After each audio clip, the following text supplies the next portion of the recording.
is coming where the US State Department has reacted to the attack on Wion's Islamabad Bureau Chief Taha Siddiqui. The US State Department official has said, and I quote, "America has always been concerned over reports of violence against journalists in Pakistan." And in an exclusive reaction to Wion, the State Department has further said that they are monitoring the situation very closely. The State Department has said that they value freedom of expression, which is a key component of democratic governance. So this is the first reaction coming in from the US State Department. Remember, after this shock attack and an attempt to abduct Taha Siddiqui for his brave and courageous reporting that he's always done, this is the first reaction that is in fact coming in from the United States.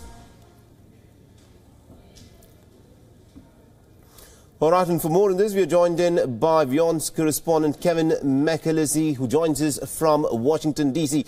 Now, Kevin, this is an interesting bit of a reaction that has come in from the United States, where they are saying that they are extremely concerned in terms of what has happened with Taha Siddiqui, who was attacked. There was an attempt to abduct him, and it is said that about 10 to 12 people, and this is on one of the most secure regions within Pakistan where a journalist has been attacked.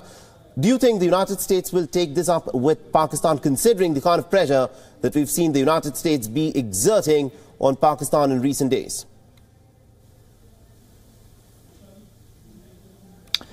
Well, this was an uncharacteristically swift response from the United States government that we witnessed here in Washington today to the case of Taha Siddiqui and that attempted abduction and those horrifying details that we have learned over here in the United States, and obviously passed on to the State Department, who seem to be aware of the case, seem to be aware of his predicament and what ensued, and were willing to give a reaction to that. And let me just say, they said, "We are always very concerned over reports of violence against journalists in Pakistan and around the world.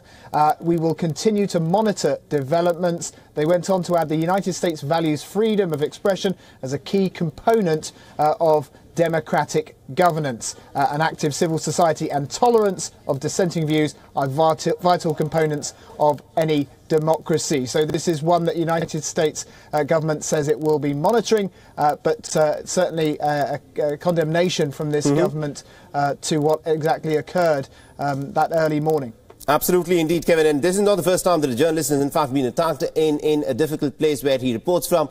But my question to you again, if I could go back to that, was, considering the kind of pressure which the United States has been exerting on Pakistan in terms of, demanding that Pakistan should in fact act on terror elements, do you think, considering the fact that Taha Siddiqui was a sort of an anti-establishment reporter, he had been doing a lot of stories within Pakistan exposing as to how the establishment in some ways had in fact given grounds for these terror elements to actually thrive on Pakistani soil, do you think we can expect more from the United States on this case?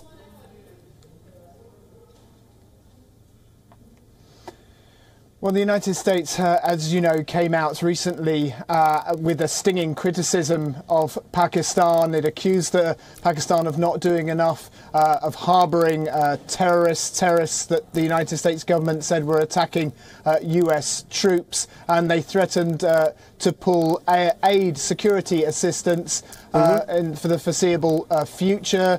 That was obviously a serious rift. And one that is still playing out. But this shouldn't be a surprise from the Trump administration, because we knew this was coming. They have been delivering these kind of threats and warnings to Pakistan for some time, and they don't think that they've seen enough. Donald Trump, he said that, we give them billions and billions in aid and funding, and we just get lies and deceit in return. So perhaps that explains why, with this current tone coming from this administration towards Pakistan, why you see such a swift condemnation surrounding the case of Taha. Absolutely, indeed, Kevin. And also, lastly, if I could just pursue a bit more on this, is always targeted, be it in the case of Pakistan, or was it the recent case in Myanmar, or even in difficult conflict zones such as Iraq and Syria? Is there something that perhaps can be done from the journalistic community that can perhaps make them immune? Or is it essentially the responsibilities of the governments in charge in those particular countries that they should ensure the safety of the journalists? Well, certainly here in the United States, they like to take press freedom very seriously. They are quick to condemn attacks and oppressive behaviour towards journalists internationally. So, yeah, I mean, I think what you're seeing is fairly typical. It's not unique to the Trump administration, where they want to see journalists be able to go about their profession without being targeted. You know, journalists, certainly in Pakistan and around the world, take on very contentious hot-button stories, and there can often be a blowback on that. And I think it is the responsibility of both government and the organisations, media organisations, to protect those journalists out there in the field trying to simply do their job and expose these stories and get them out to the public. And as they said in their statement, the United States State Department, you know, that's a tenet of a democracy. That's exactly the sort of pillar that a democracy will survive on.